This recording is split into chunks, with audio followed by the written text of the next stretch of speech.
Do more with your deck pairings. Instead of reaching for random decks day to day, what if your tarot and oracle work together more intentionally? Almost like an ecosystem where each deck supports one another. That's what I call a deck edit. It's a focused, seasonal, or thematic group of decks I work with for a period of time. It's something that deepens my readings, my connection with the decks, and it brings more meaning into my practice. So, in this video, I'll walk you through what a deck edit is, how you can start creating your own, and what it looks like in my practice right now. So, I'll get into sharing the decks I'm currently using and why each one made it into this deck edit. If that sounds cool to you, let's get started. Now, the term deck edit, I am not sure where it originated from. So, if you're that person or you know the lore behind it, please do inform us all in the comments below. I think I picked up the term deck edit specifically from Tegan at Animals and Arcana. And I know there's a variation of the term used around the community. So, just for purposes moving forward, this curation of decks I call a deck edit. And what that means to me is creating a group, a curation of tarot and oracle and affirmation decks, whatever decks you choose, putting them in a group that either fits a theme like nature or animals or a holiday or the seasons or by color or by mood, whatever your heart desires to create around a theme would totally work.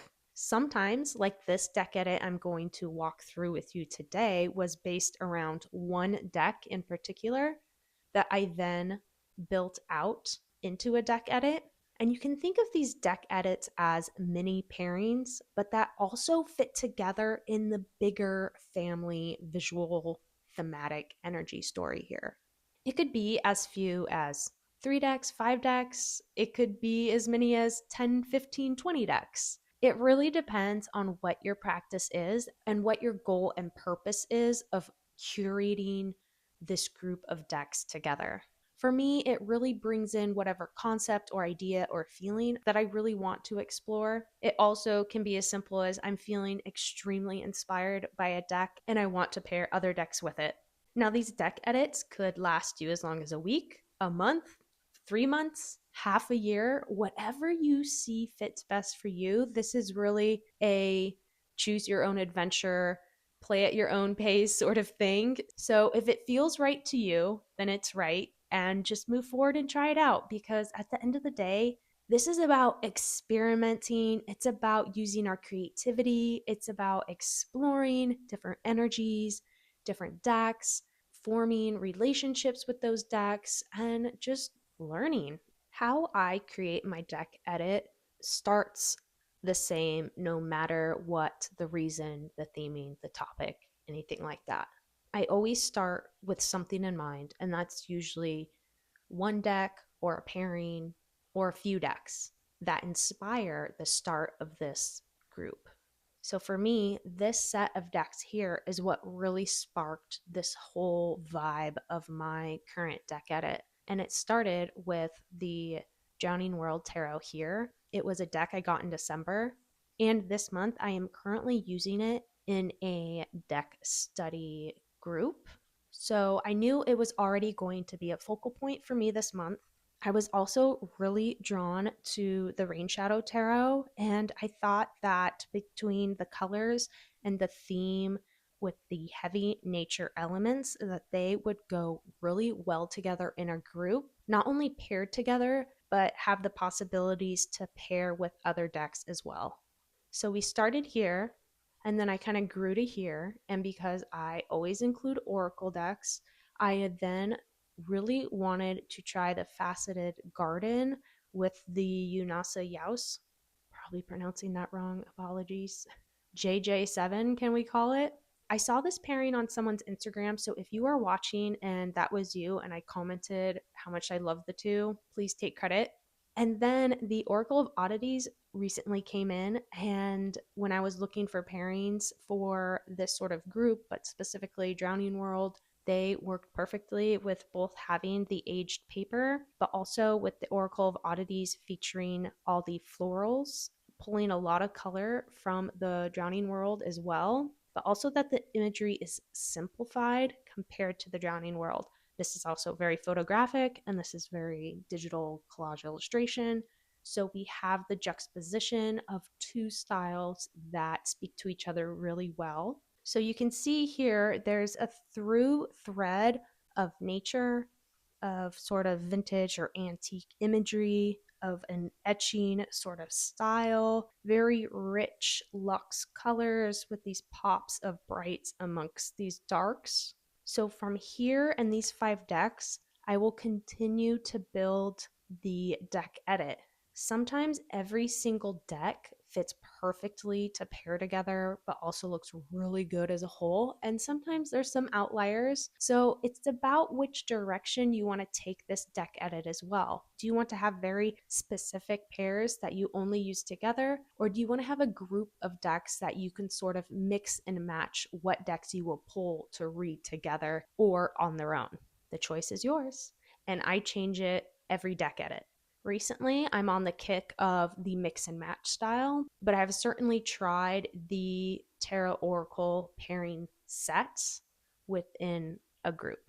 If you're satisfied with this curation, you could be done with this deck edit. I tripled, maybe quadrupled this amount of decks because it also depends for me on my shelf space. So sometimes I need to pull out decks to make room on my shelves because I keep my deck edit decks on a separate space. So do you see where I'm going with this? It's this slow build. It's you're making mini pairings, you're making a family. The family doesn't mean that every single deck looks alike, is the exact same thing, is the exact same style, same.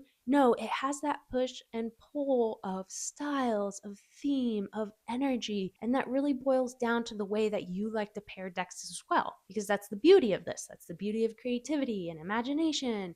The way I'm going to pair decks or curate a deck edit isn't the same way you are going to pair decks or make a deck edit. We're both looking for and at different things that work or don't work for us.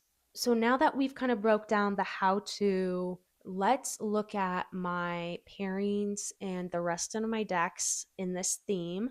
And for my themes, if I'm not working within the seasons and just calling it a fall deck edit or a summer deck edit, I usually try to title them to embrace whatever the visual and the energy is. For this deck edit in particular, I'm thinking along the lines of blooming in the darkness, blossoming darkness, something with the blooming, the dark, with the pop of light. It's a little bit of winter, it's a tiny bit of spring. It has that little burst of light in the darkness. And that's also reflecting the time of year and the environment and season I'm living in as well, without being literal of winter decks. I like to bring in the present season, but also pulling in what we're looking forward to seasonally, which usually ties in really well energetically and like mood wise. But also a tiny bit nod to the previous season as well, because, we look back, we look forward, we try to stay present. And I like my deck edits to represent that. So I don't stay stuck in one very strict theme. Now, that may work perfectly for you, and I've certainly played around with that. I have found that I can include a lot more variety and deck use when I open up my topics of my deck theme to embrace an idea versus a literal season. Now, this is the pairing that really kicked everything off for me. I already mentioned the reasons why I love this pairing so much, so I won't get into that too much. But let's definitely take a flip and see what we're seeing. What I love about this duo specifically is that we're getting this human element from the photography, but also the human element of the insides from the antique etchings. The color play here is a huge factor for me. I mean, just look at the purples, the magentas bouncing off all four here. You get the sense of a world that's being built, and you are able to insert yourself because we have that human element. We have very strong single keywords in the Oracle of Oddities, which is why I find using two Oracle cards here isn't overwhelming because we're getting a lot in the visual that ties back down into the keyword. And the keywords aren't too much, they're simple to understand at first glance. You don't have to reference a guidebook or anything. So, therefore, it's simpler to apply to the tarot meanings since that usually comes much more naturally and quicker for most. How cool do these look though together? I'm super, super, super excited to use them. I wasn't sure if this deck edit was going to be one that I shared, but I decided I already put it together for myself. I might as well use this as an opportunity to talk through my process and to show you a lot of fun decks because isn't that why we're here? We love to see awesome new decks, ways to use decks paired together, and just hear everyone's thoughts on it. Now, from here, I also will swap in other decks. So, say I'm wanting a bit more clarity to the oracle or to the overall message, and I'm really craving that tarot narrative. So, I'll swap out one of the oracle cards and I'll bring in the Rain Shadow Tarot here since it plays really well with the color palettes of the two I've established that I love together. It also plays very nicely into the nature theme of the two. They have a really nice visual story together. It doesn't feel too overwhelming with the three different styles. And this is a collage style, that's a collage style. So when you're bringing in that mix and matching, even though these two collage styles are different, because they still live in that layered theme, that layered visual, they can group in a category of one. So then you can expand upon that into different styles of collage. And then we still have our very set photography style. So this is something I would use, once again, like I said, if I wanted more of that tarot story in my reading, if I needed more of that structured messaging, this would be a great way to bring in two tarot decks and one oracle deck from your big group of decks. So, as we continue to play on my bigger theme of that sort of folk nature, light in the darkness, that bit of winter inching into spring, I love these two together. The colors, the textures, the layering, we're both bringing in that floral element, which helps them tie together even more. Now, I specifically created the spread like this because I would probably put some other aspect here. Maybe it's dice, maybe it's my animal speak runes, maybe it's a small word clarifying card. It really kind of depends, but also I would use this visually as a spread like this in this arch manner because I like the idea of this being a hill or like some sort of challenge you're climbing, conquering. This visual point with the escalation and de escalation is something I would play into my reading. But my goodness, these two together are absolutely gorgeous, gorgeous. So thank you to whoever paired these because this is a stunning winner in my book. It has that bit of fantasy without being over the top. It's still very grounded, which, if you've watched some of my videos in the past, you know that's an aspect I really look for in my decks and in my readings. There's a beautiful visual narrative story here and so much to explore.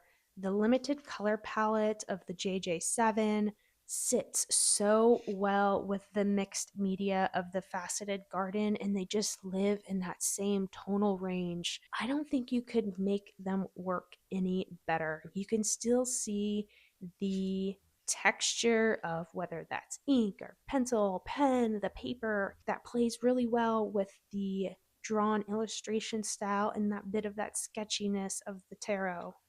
This pairing and the first pairing and a half, since we kind of saw two before, really excite me. They spark my inspiration. I'm excited to pull them out and use them. And that is what this is about.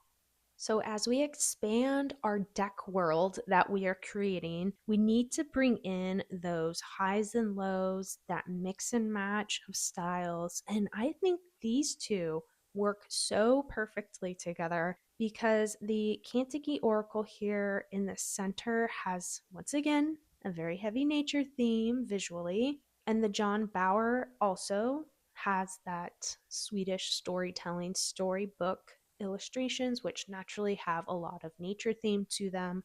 And I thought with the border of the tarot plays really well into the white starkness, for the most part, of the oracle.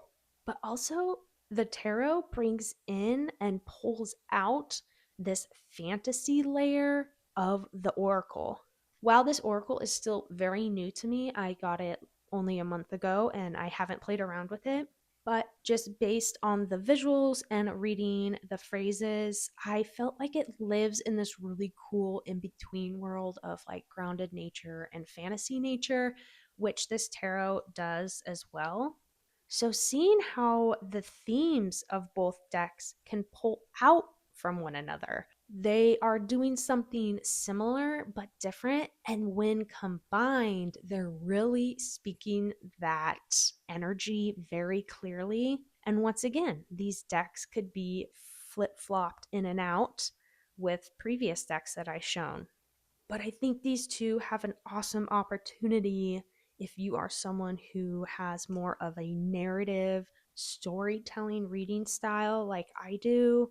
I can really pull a lot from the characters, the figures in the tarot into these more abstract creatures, critters, figures of the oracle. You can also use some directional reading in this if that's something that sparks your fancy.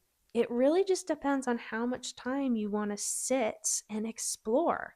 Are you looking for something that's like fast and hard hitting, or are you looking to play around? Are you looking to see what can spark, what can inspire, what you can discover new? Because making these deck edits and coming up with these pairings, I'm basically shopping my collection, shopping my shelves. And you could also use this as a chance to look at other YouTube videos and see how people are pairing decks that you have that maybe you didn't think of. So I think this exercise and this practice of curating deck edits really opens up a lot of other facets that maybe you don't necessarily tap into. I feel like these ones would also be really cool to push this up, bring these down, and include two other cards here. I don't know what that'd be. Maybe. Let's look at the next one. I was thinking that the Badger's Forest would look really cool with the previous two. I did try it, and I think that's something I would play around with, but I felt like there was stronger pairings to show you and walk through. So let's look at this one that I think works beautifully together with the Wild Chorus here. So you can kind of see my pattern, my connections, what I look for. We are still working in that nature. We still have very landscape, seasonal, tonally they're working.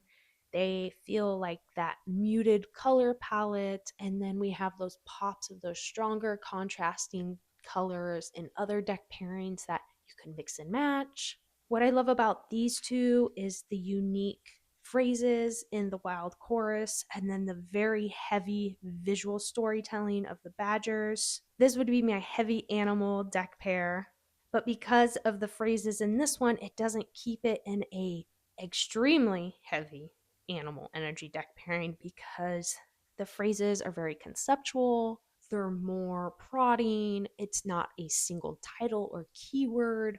So you're getting more of a wider lens to read from with these phrases than you would with, say, a more traditional style oracle. So, therefore, I feel like the extremely heavy dose of animal energy balances out very nicely and more easily if animals aren't something that you're super comfortable with or you don't want an overabundance of animal energy in the reading, you know?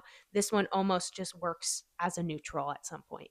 And then this is the heavy animal energy because it is very natural in its execution, meaning the animals are rendered rather realistically. They're in realistic settings, and we're bringing in the watercolor style in the tarot and a very textured coloring style in the wild chorus, which if you look through the previous decks and pairings we've seen so far, you are noticing a watercolor texture execution throughout the visuals, hand rendered illustration drawing style. So you can see where those threads are that I'm linking these together. Now I'm showing you them as separate pairings, but like I said, you know, you could take this one and pair it with the previous pairing. You could take this one and pair it with the first pairing. You know, like whatever. It's all about just exploring and trying and sometimes failing, but sometimes finding like magic in the pairings that you've never tried before. And like that's what I always find in this. As we continue through the theme here, we bring in some of my Finnish mythology here with the Mythica Finnica tarot. We have the Enchanted Earth. Now, this was an unexpected new pairing for me in this group. I haven't tried these together. This deck here I got for Christmas, and when I actually got it in hand, it instantly made me think, oh, this would be perfect for my other Finnish decks and my Finnish studies. It feels that. I know it's not that, but for some reason, that's just what it evokes for me visually, emotionally. I don't know what it is. It just had something that's working for me. So when I tried it together with this, I thought, oh my gosh, it's working. Now, while the styles are different, there's some commonalities here with the way that colors sort of like blended together. You can see some translucency of colors peeking through, and the tone works. They do both have greens, blues, and then these really rich, like purpley pinks. So I thought, oh, I just really need to try these together. And it works for me. And sometimes it's not about just being really aesthetically matching. While that's something that works for me and that is an important aspect to how I pair, but it's not the only aspect to how I pair. Now look at even bringing in these like orangey reds throughout all three. You see how it's working. That's something I look for in pairings. Like, how is the color reading across? How are the visual styles reading across? Do they feel like they're clashing? Is it too busy? Is it too simple?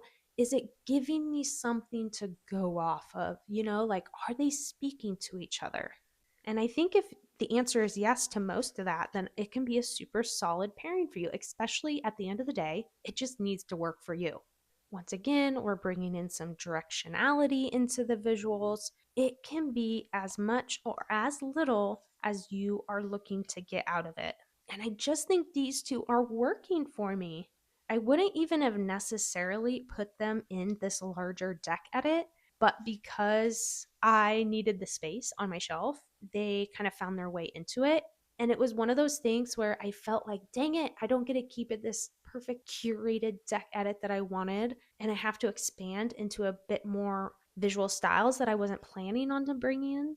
But then look, I discovered an amazing pairing that I might not have tried had I not. So, needless to say, if you have that tiny little push inside of you to try something, just try it. Don't brush it off. Just try it because it's better to know that it doesn't work than to keep wondering and have it sitting in the back of your head asking yourself, I should have tried those together. Just try it because all it takes is pulling the decks out and putting them back away. And you're either going to get a yes, a no, or a maybe, but at least you tried. I figured we would end this video with some oracle pairings since we kind of just got into that recently. So I figured let's put that to practice. Here are two oracle decks that I would pair together. So pairing the seed and sickle, I would only use one card because I'm not super familiar with plants. So I would need to reference the guidebooks to get my starting point for the message here. But because this acts as like a focal point or an anchor point that then we can build out into the spread are more traditional oracle cards to lift up and build into the message of this single plant oracle. Now, this oracle here, the Abaton Keys, so these two work really well with their color palettes, and that this is such a strict theme of plants. And there is some plant and nature theme and focus in this one here that it's able to pull from each other. And this style, while it's a more modern digital style versus this analog collage, because this is simpler visually than this one, it doesn't compete, and it allows this busier visual style to be the top priority, to feel like the hierarchy, and this kind of just meets right underneath it. I don't know if that makes sense, but that's just the way my designer creative brain, my visual brain works like that. I need balance, and you sometimes can do the busy, busy, busy. But for something that is balancing across visuals and themes, there does need to be a little bit of hierarchy and that like pushing and pulling of what is speaking first and what is speaking second. So for me, it's the colors. They work really well together. It's the theme of the plant and pulling from some of those nature elements into this one. But overall, this would be a feel good message. This would be a moment for me to brush up on my plant knowledge. It's a way to just shake things up in a reading as well, since this isn't something I would naturally gravitate towards on the daily. And that's what's really great about these deck edits, that you can use decks that you don't feel like you naturally gravitate towards all the time and put them into a group. You know, pull some decks in that you do really love, pull some in that you would really like to get to know, and pull some like in between ones and see what you can match, see what you can pair, and just see what happens for you. You're getting to know your collection, you're getting to know your decks. It's a way to, once again, chip away at getting to know your decks. Using the decks is the bottom line here. Use your decks. So, how I would actually probably expand this pairing even more. So, to expand that pairing even more into a trio of Oracle, bringing in the archetype cards of the Witch's Shadow work Oracle here. So, we can almost bring in that tarot like archetype. If you like that human structure to your spreads, to your readings, we could bring that in here. We're bringing in the plant knowledge tier. Now, this would be something that maybe is a little bit more legwork because perhaps you need to read the guidebook for the archetype and for the plant. For me, I find that this deck is great to just go off of the titles, and there's a tiny bit I like about the guidebook, but I just find I can read from this. It's pretty straightforward, and that I would spend my time referencing the guidebook for the plant to really build and read the cards. So it would be the same method as just the duo as before, because I don't need to reference the guidebook for this one. So let's just see how these would play together. It would definitely be maybe a slower pace reading. I mean, I think a lot of these would qualify for a slow down reading. And see, we get once again really beautiful color play here, and also circles. Circle, circle, circle, circle. You know, what do you want to take from that? Maybe nothing, maybe something. We get the beautiful warm tones, and we get this cool toned with that tiny bit of warmth in the crescent moon there. You could use that as a sign of something, you could not. That's what I love about pairing multiple decks together at once in one reading, because you can really pick and choose what direction you're feeling to go. I like the cards to speak to me, so I kind of just go with what jumps out. This is a really interesting play here. While you may think maybe the red is a bit jarring, you could use that to your advantage in the reading of what does red mean? What does the color red represent? I'm really drawn to the center two here with the double arrows going through this book. What's book represent? Like wisdom, knowledge. We're talking about a mask in this one. What's behind the mask? What's behind the cover of the pages? And then we have solo and beauty. So the way to tie that in, you see, you could just pluck. You can just pluck, pluck, pluck, pluck, and then you craft. I find that fun because for me, it's the process of the reading is where I find the message, not necessarily the cards dictating exactly what that message is. It's but the way I work through the spread.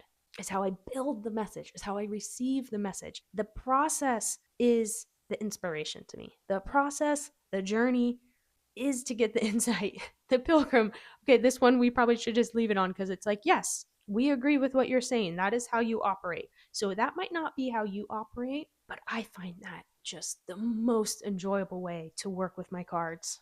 One more for good measure here, and I think we've landed on a really beautiful set. Once again, you don't need tarot to read the cards. This is 3 oracle decks together in 3 different styles that still somehow really blend well together. And you can get a strong message from this without leaning on tarot. And that's okay. We love tarot, but just to switch things up. So these 3 aren't a pairing. 3 decks that are left in my deck edit overall that I kind of use as like floaters. They're kind of like on the bench. They can swap in and out of any pairing. You could start a pairing using either of these, but they weren't ones that I necessarily gravitated towards instantly to make into a very strong pairing to make a point. So you can see we're bringing in the photographic nature with the Feathered Omens deck. We're bringing in the antique vibe with the Oracle of Rewilding, and then we're bringing in that watercolor and hand-done illustration style of Perfect Scheme, and they all cross over into those nature aspects. They have that muted color palette with the pops of the bright, but really embracing those darker tones. So these fit in the deck edit, they fit in the family, they just didn't make the cut for specific pairings. But that doesn't mean I wouldn't play around with them. And sometimes what happens in my deck edits as well is I sometimes don't use a few of the decks that I included in there. And that's okay because that's the beauty of having a lot of decks that you get to decide what you're in the mood for and not being dictated by the pairings that you set. Because let's face it, like, going just day to day and doing what feels right in the moment is usually the best. I think everyone operates differently, of course. And me having a bit of the structure of the set deck edit, but with the opportunity to mix and match, grab from this, pull from that, put together, I feel like I have a bit more creative control in the day to day than setting myself up a month previously that now I don't feel that way. But these just go in the mix. We have the animals, of course, always with the animals with me. You can't get rid of them. I also use this Oracle deck a lot. So I try to, like I said, I try to include decks that I love and use, but also include ones that don't get as much shine. But funny enough, these 3 I have used quite a bit. I actually featured this one specifically in my otherworldly deck edit. This is such a good mass market deck. But anyways, that is how I would wrap up my deck edit with these last sort of the in-between decks, if you want to call them that. As you can see, we have a beautiful family of cards here, a beautiful assortment of decks. They really sparked new ideas, continued a really fun and important practice that I partake in with my decks. I think it is a great exercise that even if this is something that doesn't feel right to you, maybe just play around with having a group of decks and pairings and see what you come up with, see how it works for you. I certainly find this a very valuable exercise that I partake in a few times a year, at least seasonally. If I don't base the deck theme on an actual season, I still swap it out about 3 to 4 times a year following the loose season. Normally, those transitional in between seasons is when I start to get the itch to swap over. So you'll definitely have to let me know, do you participate in this type of thing with your decks? Are you going to try it if you don't? Do you like setting up pairings for your decks? What do you find works for you? What doesn't? I'm just really curious to hear about it all because I just find this so intriguing to talk about and hear what you have to say because I'm always learning new things from you guys. Things I never really thought about, or maybe a little push to try something. So thank you for always bringing your ideas and your kindness to the comments on my videos. I really appreciate what we are cultivating over here. And I just thank you for joining me for another video. I am grateful for this time together and to be able to share my ideas and my creativity with you. And until next time, I will catch you then. Bye.